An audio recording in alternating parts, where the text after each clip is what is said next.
All right. Hopefully everybody can get back on.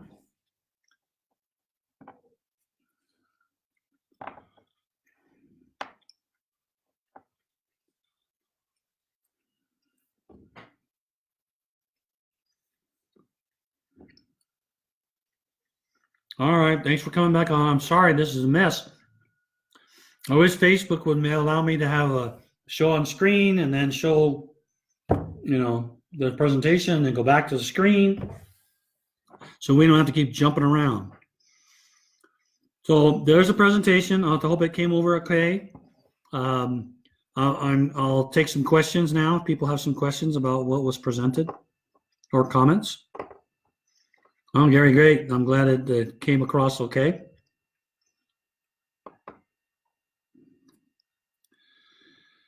So Linda asked, will we still have temple files to share cards already printed? So I assume you're talking about sort of drawers in the temple. Is that what you're talking about, Linda? And I think that we have no definitive answer on that. Certainly, that's going to be something that the temple department may want to look at. So we'll see. I don't know. Carl says, can different shared family groups work on shared family memories, shared living memories? No. We sort of define a family group as a set of people, and you can have more than one family group if you want, but they're not all working on the same set of living people. So, so what I suspect most people will do is they'll do one for, it's very interesting. When we did a research on this stuff, we found that if you go talk to somebody who's 20 years old, they only see themselves interacting with the two sets of parents.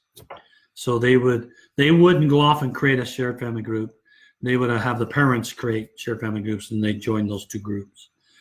Interestingly enough, but if you ask somebody older like myself, when my kids are grown and I got grandkids and stuff, most of us, my age or older, they want to create the group, and they want all of their kids and the grandkids to be part of the same group, and they're highly motivated to do that. It's very interesting, your perspective on whether you're got a very young family or a more mature family. Your perspective changes, and you want to have all of them in the group. So you'll be able to have anybody you choose as part of that group. They don't have to be a family member. You can invite, cousins that you particularly feel are okay to see the same kind of information, and they can all interact together in that same family group. And you'll be able to. Our plan is to have multiple family groups, so that you can have, the Tanner line, or you can have the Nations line in my case, and interact with it. Judy, don't worry about joining late. That's okay. The whole presentation is going to show up on the page. It should be showing up right away, and you'll be able to view it.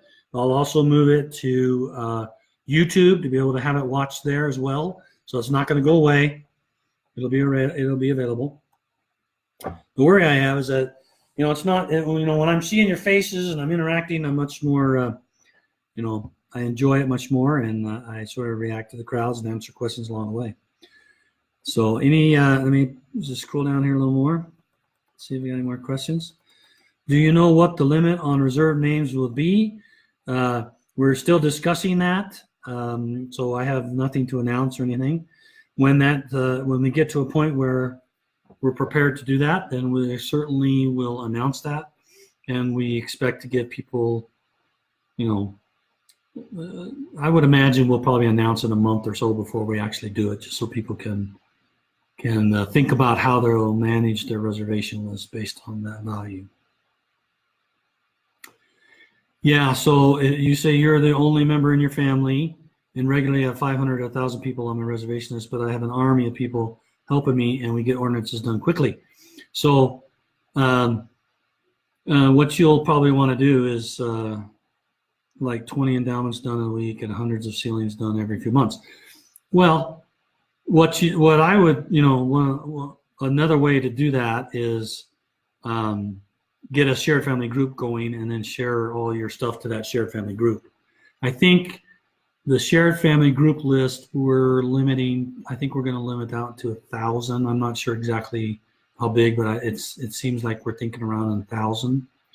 And if you do, just share it to that family group and then just tell them, just go there and go print the cards you want to take. And you'll put them in that shared family group and share your stuff there. And they'll just chunk on it all over the place. And they're getting them done. It's falling off your list. And then whatever the limit is, they'll keep you below that limit. You just keep reserving more. Okay. Okay, there you go. I think some like just going and getting a card from the stake that is already printed for them instead of preparing ahead, printing a card from the shared temple file available to them. Sure. Although I know, I don't really know how often people pull something from a drawer. I don't have that habit personally, so I don't do that. So I don't know how many I actually do. Justin says, what should I do if somebody has incorrectly attached a photo to my ancestor? Go detach it.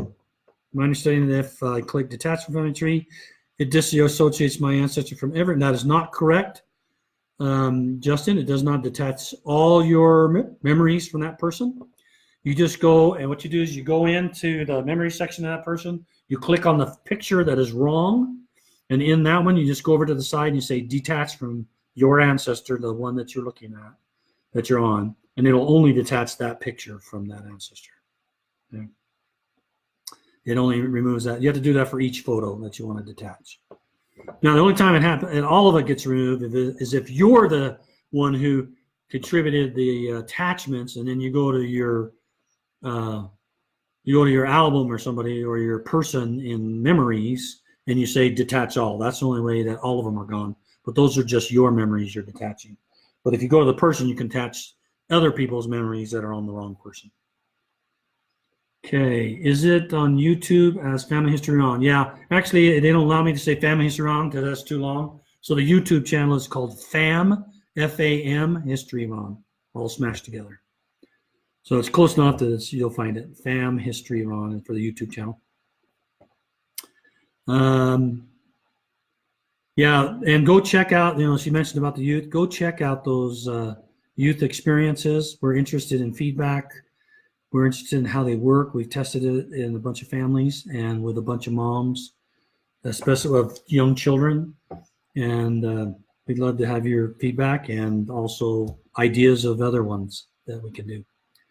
The question is, do the members of a shared family group have to be family members? And the answer is no. You get to invite anybody that has a FamilySearch account can be a member of a shared family group with you. Lee, let's use your personal history as you showed in this question. If I were a cousin and synced my tree on an affiliate site like MyHeritage, would the sync bring in your history or any living information about you and yours? No. So the question is there, I go to MyHeritage or I go to Ancestry, any of these, and you say, bring over my tree. Well, they're going to bring over a certain number of generations starting at you. And your account can't see anybody else's living. So it wouldn't bring over me or my living family. It may bring, if we have a common ancestor, it's possible that MyHeritage will bring in, I think they just go back, but then I think you can request down a little bit. But if you go back, it'll bring in, and if we have a common ancestor, and then you turn around and say, do descendancy a bit, then you could get some of my deceased ancestors, but they're also descendants of a common ancestor for you. But you're not going to get me or any living information. Yeah, the only dates and places for living that get synced from MyHeritage are your living. If you're seeing somebody else's living, then you need to let me know in an email, ron@familysearch.org, because there's something seriously wrong then. But they shouldn't be able to read only your living that you put in your living area. Carl, will shared family groups create new living profiles for each person, or will we be able to link or identify people in shared family groups with existing living profiles we already have in our own trees? Unfortunately, due to some constraints, they're actually going to be a copy. I know that's disappointing and frustrating a little bit, but there are technical reasons why we need to do that. Let me give you an example. Let's say my brother and I, and we decide to have a shared family group. There's only 2 of us left of the four children. My parents are deceased, so we decided to go a shared family group. And I put in copies of my living, and he puts his copies of his family. So him, his 4 kids, their spouses. I put in my kids and their spouses and my grandkids into this shared group. We all can jump and go there together. I think most people will just start living in those shared areas and won't even go back to their personal private one. But let's say we get a bad actor. We get somebody in the shared group who's just being destructive because they're mean or they've had a falling out in the family. And the moderator decides that person's got to go. So they go in and say, well, you can no longer access this particular shared family group. Well, where does that person go now? If we've merged together all of the copies that's creating the shared family group, then that person has no place to go because he's not allowed to see what's in that shared family group anymore because he's had his access removed. So we have to allow them to go back to some place, and so we have to leave that copy behind. Let me give you a second reason. The second reason is there could be a member of your family, a cousin or somebody that you're close to and you invite in as part of the shared family group experience, but they have a marriage or they have an illegitimate child, or they have a marriage that nobody knows about. It was a marriage that only lasted for a little while, and they decide they don't want to advertise that. Well, they may have it in their tree, but they don't want anybody to know about it, so they have to have the ability to not copy those things over into the shared space and keep that private. And they may want to continue to update that section, but they'll have to do it over in their private area. So those are a couple of reasons why it just doesn't work well when people have to get kicked out, or when somebody doesn't want to share every detail in their private space with the whole family. What's the latest with the MyHeritage Family Tree Sync that was introduced to Rootstech last year? I believe that they have a few more things that they need to finish. As we did a test with them, and we found a few issues that they need to take care of. And then my understanding is once that's done, they're going to start doing a little bit more experiment with a few people. They'll start out with a few hundred people and try to start providing that. I don't have a date when that's going to happen. I should have asked today. I was in a meeting with the partner team. I could have asked them. I don't know the date that they'll do it, but I think I think this is an interesting way for this synchronization to happen. I think it'll work, and I think it'll work well. Let me tell you why. Because when you do the MyHeritage Tree Sync, you can't have an existing tree be a FamilySearch MyHeritage Sync. You have to start from Family Tree. So you say, I want to create a new tree on MyHeritage, and it's going to be a Family Sync tree. And what it'll do is it'll pull a copy of your tree into MyHeritage, and that's sort of the baseline beginning. And then you can attach MyHeritage sources. You can edit the people in the tree over on MyHeritage. And then when you push the sync button, then what MyHeritage do is a very complex algorithm. What they're doing is they go and look at each person on MyHeritage, compare it to the person in Family Tree. If Family Tree has made changes, then it overwrites your copy on MyHeritage. If Family Tree hasn't made any changes on that person, then all of your changes will be copied over to Family Tree, including the sources and reason statements and eventually portraits and other things I think they're planning on doing.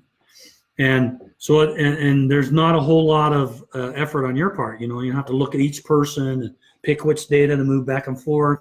They didn't want to provide that experience because they felt like it's too hard for people to do. They just wanted a one-button thing. And another beauty of their sync is that they have a change log for the sync that tells you everything that was able to sync and everything that wasn't able to sync. And then you can choose to take the ones that weren't able to sync and apply them to your new copy in MyHeritage.